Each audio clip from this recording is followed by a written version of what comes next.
Shalom, shalom team safeguarding. I pray kila mtu ako salama, mnaenda vizuri, mmelindwa, mnaangalia watoto, especially our Gen Z.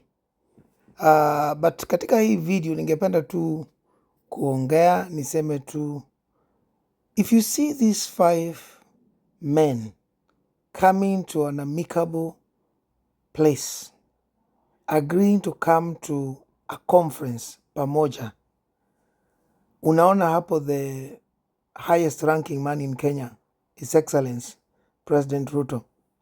Unaona one of the most influential men in Africa, Baba Raila hapo.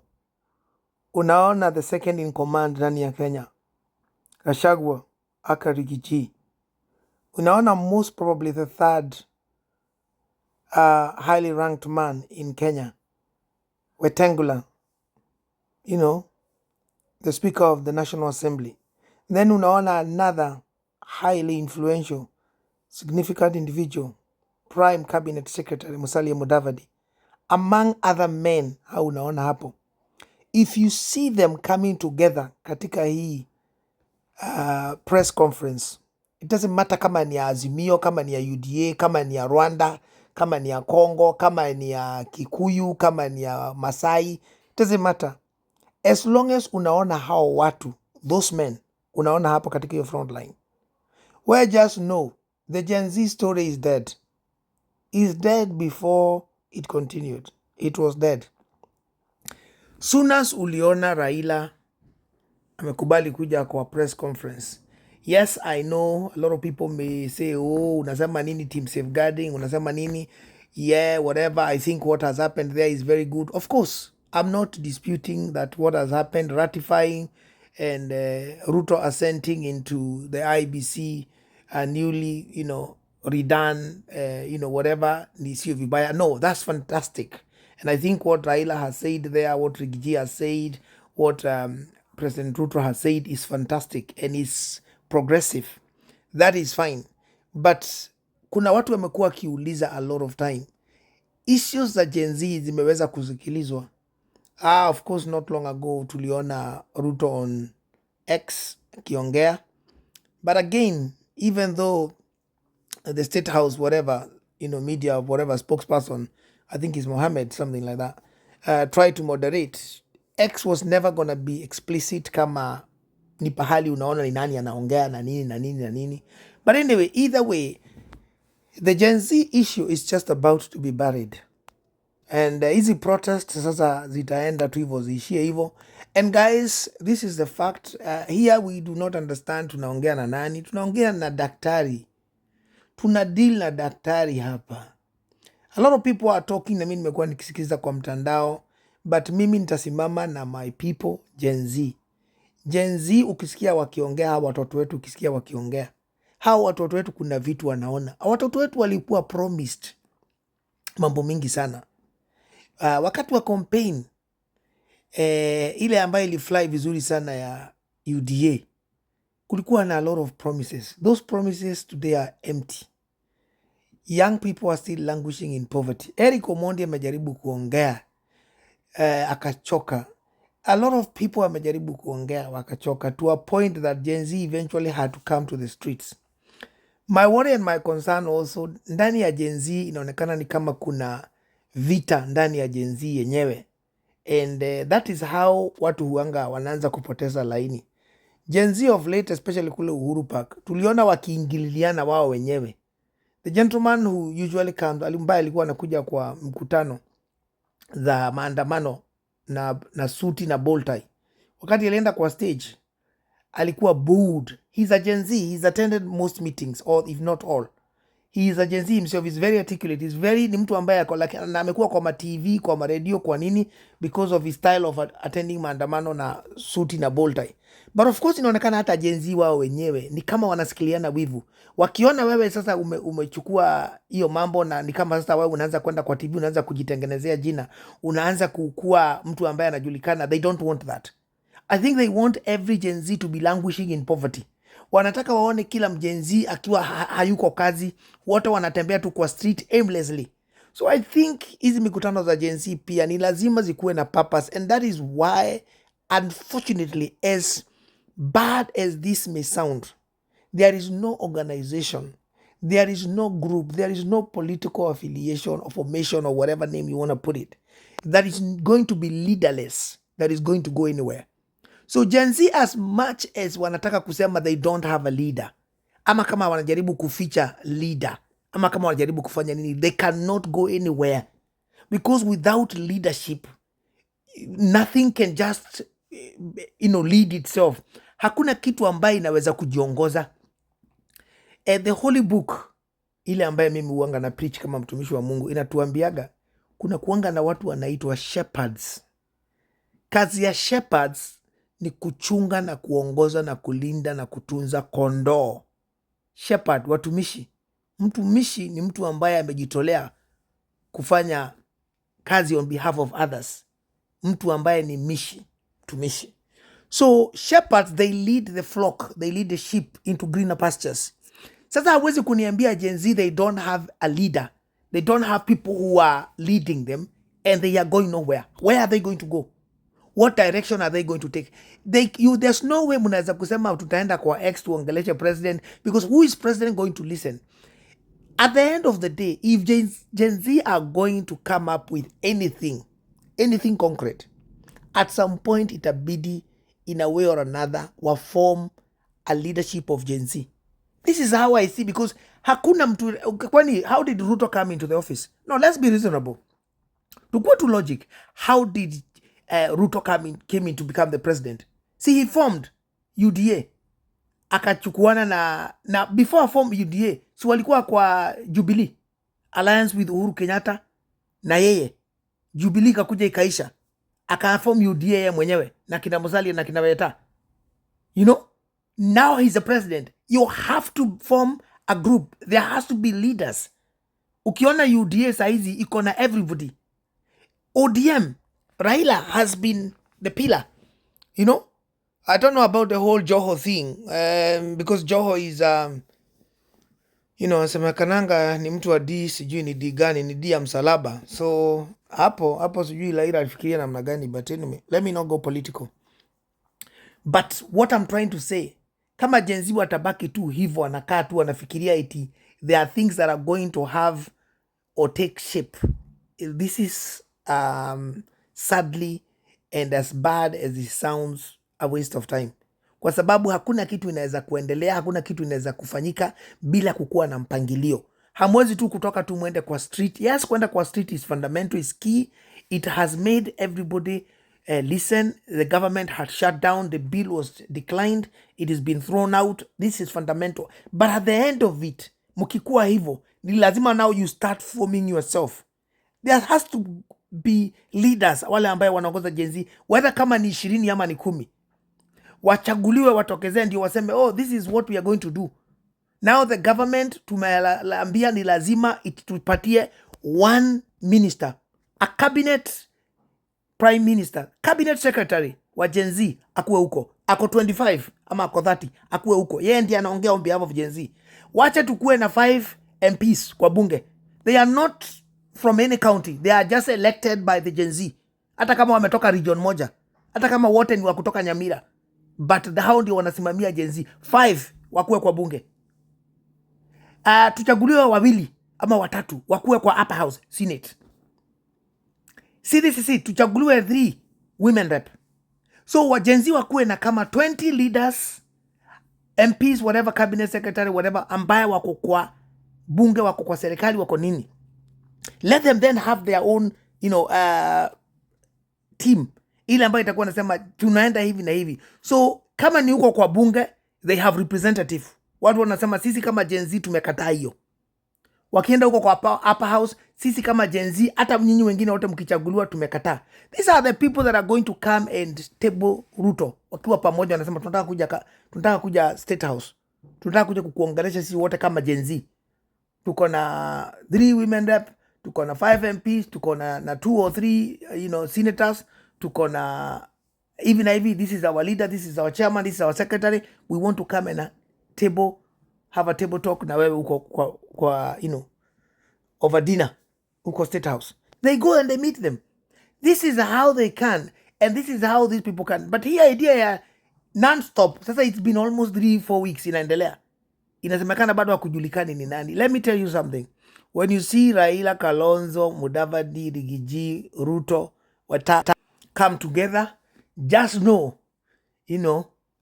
sio kuzuri. These people are not supposed, all of them, to be together. ODM is supposed to be the opposition.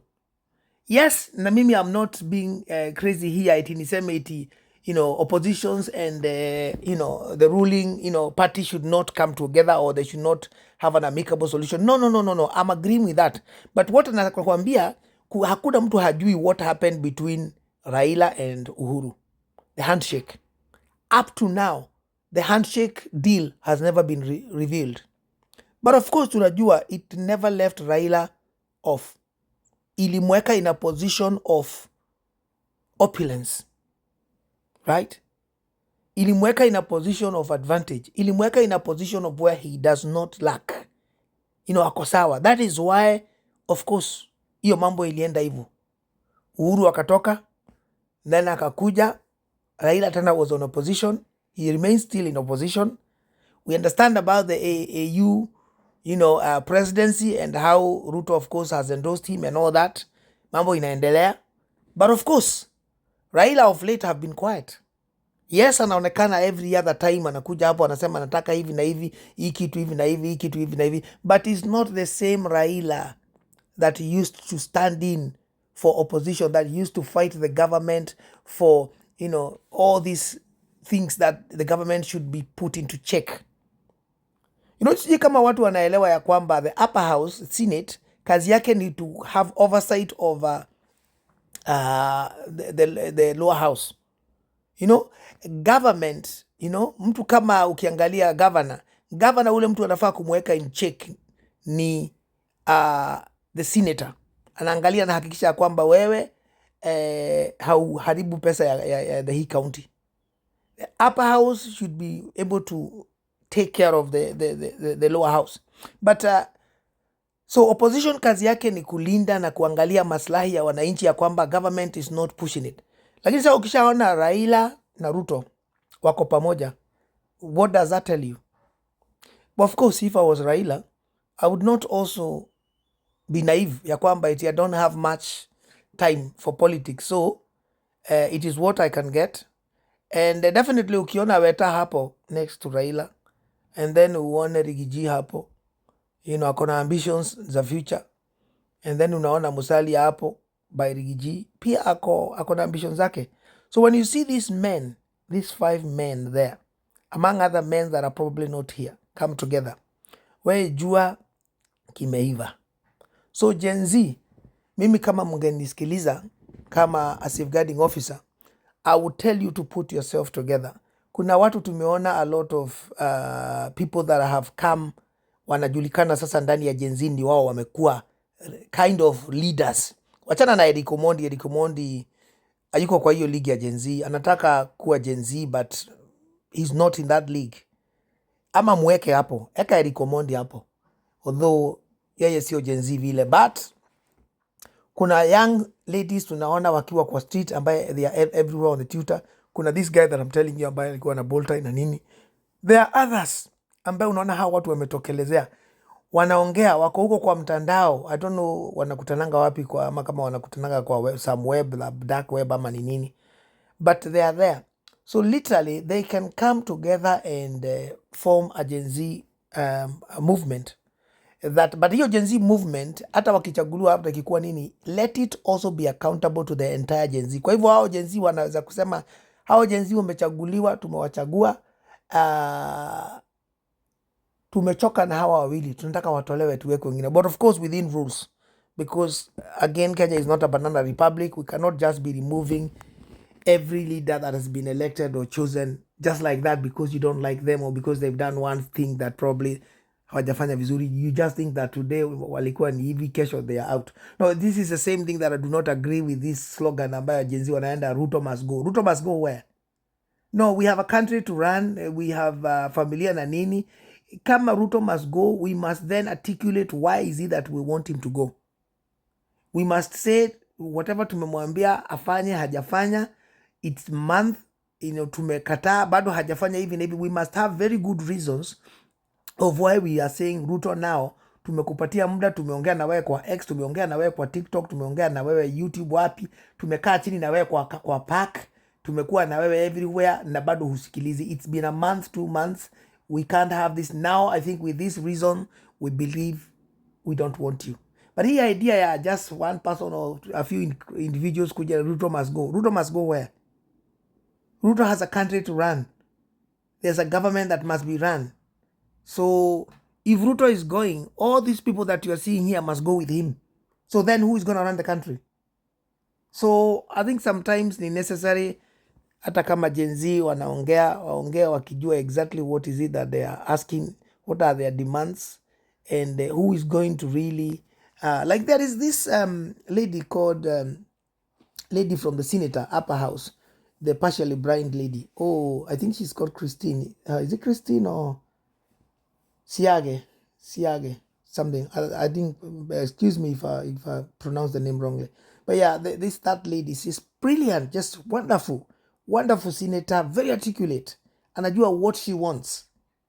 She can talk, she can stand in for Gen Z and all that. These are kind of the people that Gen Z want to adopt and just now make a structure about what they want. Definitely. Ukiona hawa watu wamekutana hivi, the main reason for this video, ukiona hawa watu wamekutana hivi, jua kimeiva. So whatever happens now here, story ya Gen Z itaenda ikiwa imeisha. And if I was to be asked, I would tell Gen Z to ensure that does not end up like that. Afadhali wa make hizo demand, na kama wanaona wao wenyewe whatever has been said has not happened, let them demand to have Gen Z ndani ya government so that they can have. Kuna watu utasema, hiyo sio shida. Ruto is one of the most educated presidents in Africa and even around the world. Very educated. So he's highly intelligent. Na dakika ya kuchukua a few hapo na wagongwe kitu kidogo kidogo ni sawa. But at least if you have these people in parliament, if you have these people in places, if you have these people as their leaders, if we are saying Gen Z tumesimamua na hawa watu wanaangalia maslahi yetu, hawa watu tuko kwa ground na wao, hawa watu we can resonate, they are the same age, so at least we have them there. If we see tumewaweka hapo na wamekataa kufanya vile tunafanya, then why the same Gen Z, we are the one that are going to say wewe out. So this is maoni yangu, but apart from that, I would like to congratulate President Ruto, Raila, and the entire leadership of Kenya, whether be it on the opposition or within the executive, ama ndani ya parliament, ama ndani ya wapi, for ensuring that the IBC, whatever, has manifested. I think IBC imeleta mashida mingi sana ndani ya what has happened before within families, mambo kuhusu watu kuuawa na nini. So seeing that milestone is a great achievement. I celebrate Raila, Ruto and the rest of the team here for ratifying that. But nonetheless, I think ni vizuri tuendelee kusikiliza Gen Z. But my reason for this video is to tell Gen Z, kama kuna mtu ananisikiliza Gen Z, niwaambie jipangeni, lazima mjipange. You cannot just be all over the place. You cannot be leaderless and expect anybody to say anything or to follow you or to understand what you're saying or even to take you serious. Watawachukua serious for some times, but eventually hiyo moto itaenda ikiwa imeisha, na ikiisha then what?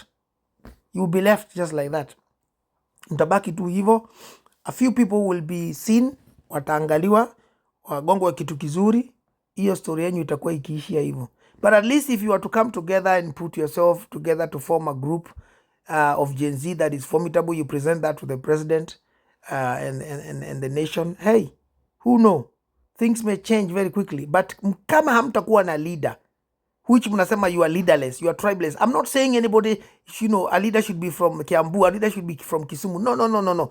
Mnaweza tu kubaki hivyo mbaki. It is fantastic to see that you do not have any, you are tribeless, you are genderless, you are whatever. The same way mko, but chaguenu tu hivyo, but have leaders. So you can do leadership. See, IBC imekuwa ratified na manini. See, you can tell us tunataka kufanya uchaguzi ya Gen Z hivi na hivi na hivi. Tumeongea na president unataka hivi na hivi na hivi na hivi. Those hiyo kitu do it. Do it. But kukuwa leaderless, hakuna pahali mnaweza kwenda. There is no train that is going to leave Nairobi heading for Mombasa without the head. The head, because the head is the one that pulls the rest of the boogies. Hakuna wakati nyoka inaweza kwenda pahali fulani bila kichwa. Kama imekatwa kichwa itaenda wapi? It is not possible. So as much as Gen Z wanataka kusema they are leaderless, they don't have anybody leading them. They don't have one person in particular. How can they function? How can you become a formidable team if you don't have any leadership? Ni vizuri kukua kila mtu ako in charge, lakini hamwezi kukua kila mtu ako kwa nyumba yake, kila mtu anasema vile anataka. Na how even is the president and the government going to listen? You cannot listen to 35 million youth and Gen Zs. You can't. You've got to have a structure.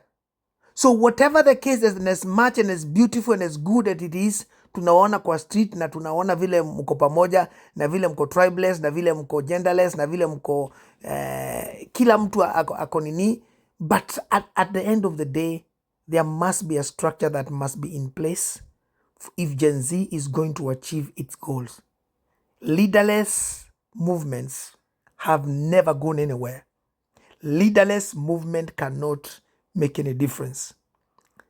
The voice of the Gen Z have been listened, they have been heard, but now the next way or the next steps is to have, kama vile government imekuwa ikisema, Ruto amekuwa, kama mmekuwa mkisikiza vile Ruto amekuwa akisema, I want to have a conversation. You cannot have a conversation with 35 million people. It's not possible. See, he tried on X. How many youth or Gen Zs wanted to talk, but they didn't talk? There's no way you can speak to even 50 people. Because kila mtu anataka kuuliza swali na nauliza swali for about 2 minutes. They are asking a long question. And the president has only one mouth. He cannot answer 60 questions. It's too much. Because whatever question he's attempting to answer, he has to think about what he needs to answer, because he knows in the next 20 seconds itakuwa kwa Twitter, itakuwa kwa TikTok, itakuwa kwa mtandao, everywhere. So he's just not going to open his mouth and just talk. The word of a king is law. So akikuja hapo ongea kitu ambaye haieleweki, he will be haunted by it. So when you ask a question, he has to think, what am I answering? What am I going to tell this individual? So hawezi kuchukua questions mingi. Kwa hivyo, that is why it is not possible for a leaderless group to go anywhere.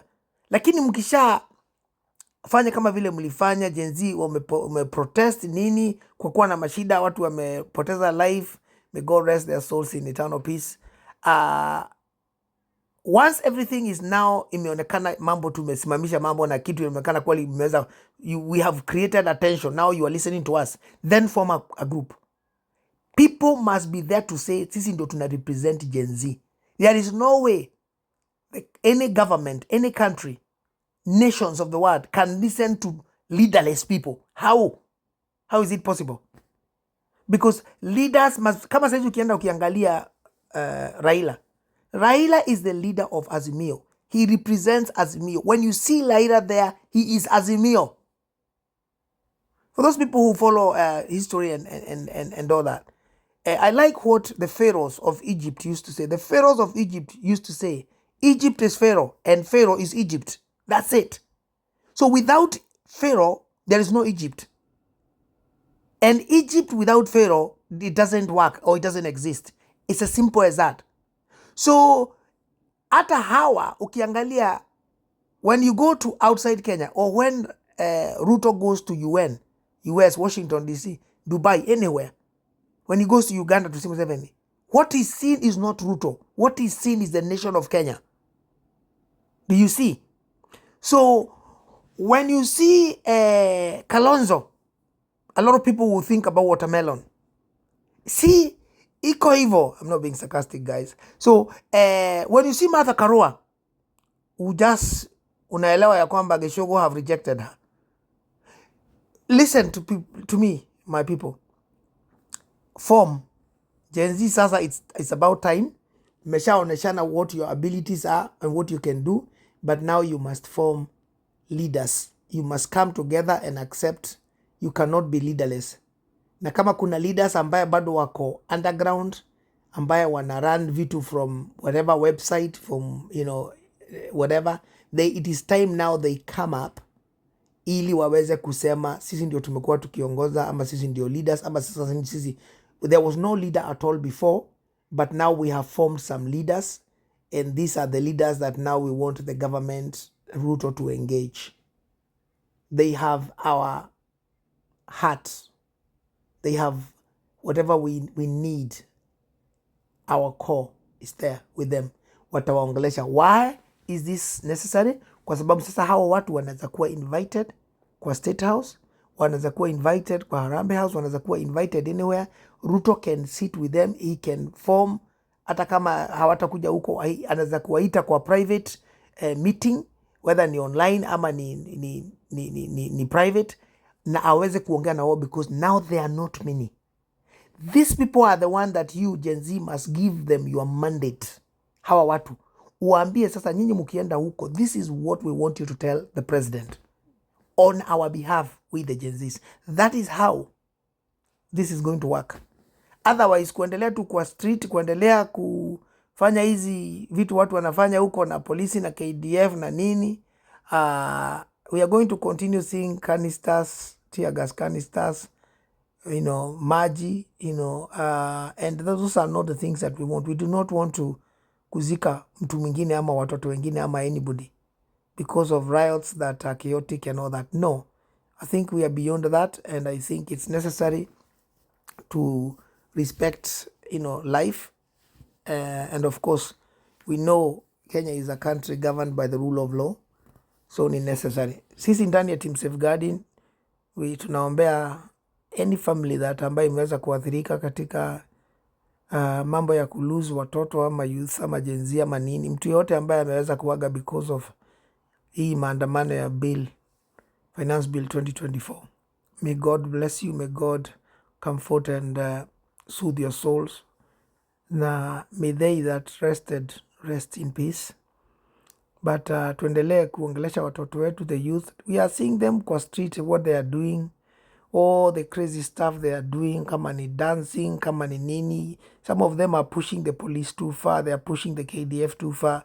Tafadhali mtoto wako kabla atoke kwa nyumba, ongea na yeye, pray with them, let them know that when they go out there on the street they must be safe. Speak to them, let them not provoke police, let them know go there na wajaribu kuwamwagia maji sijui nini or whatever the crazy, because mtu anakuanga tu na one moment of unajaribu kujioneshana in front of your peers, and unfortunately saa zingine when it comes to issues zimetokea, water cannon ikikugonga inaweza kugonga ugongeshwe pahali, and that's it, you are done. There is this lad ambaye alikuwa na dance hapo wakati kona cannon ya maji ilirushwa ikamgonga ikamrusha many feet. Imagine kama wakati hiyo cannon ilimgonga alafu akaenda kwa side ya barabara akakuta kikingi, agonge hiyo kikingi na kichwa. That boy probably would not have been there. So this is the boy that I'm talking about here. Imagine vile aligonga na hiyo cannon, kama sio barabarani ilikuwa ni kando, ama hiyo cannon imgonge na upande kidogo. Ebu imagine kama angeenda kute post ama kikingi imgonge kichwa with that kind of speed, that boy would not have been there. So wakati watoto wako wanatoka huko nje, tafadhali omba na wao kabla watoke kwa nyumba, waongeleshe tafadhali, waambie unaenda maandamano, if you have to go enda tafadhali, but remember huendi huko kutoa fujo. Please go there and be respectable. Respect the police, respect the KDF, respect your fellow protesters, respect mali ya watu. Do not go there and start causing chaos in the streets. Do not go there and start looting. Do not go there and do anything that is contrary to the law, so that mtoto wako akitoka kwa nyumba anajua anaenda kufanya nini. Mumemuombea, mumeomba pamoja na yeye, ataenda kwa maandamano na atarudi, because it's also necessary kwa watu kwenda maandamano. Otherwise, if people don't do this, then it is within the right, it is enshrined ndani ya constitution ya kwamba maandamano ambaye hayana fujo na ghasia ni sawa. Ni hayo tu watu wangu. So God bless you so much. I pray that watu watafikiria and Gen Z are going to listen to what I've said. At least hata kama ni moja atasikiliza. If share this message, tia comment yako useme vile unaona, and then hopefully tutaenda pahali. But in the meantime, we congratulate the IBC ratification. Mr. President, well done for assenting into that bill. God bless you. I'll see you very soon in my next video.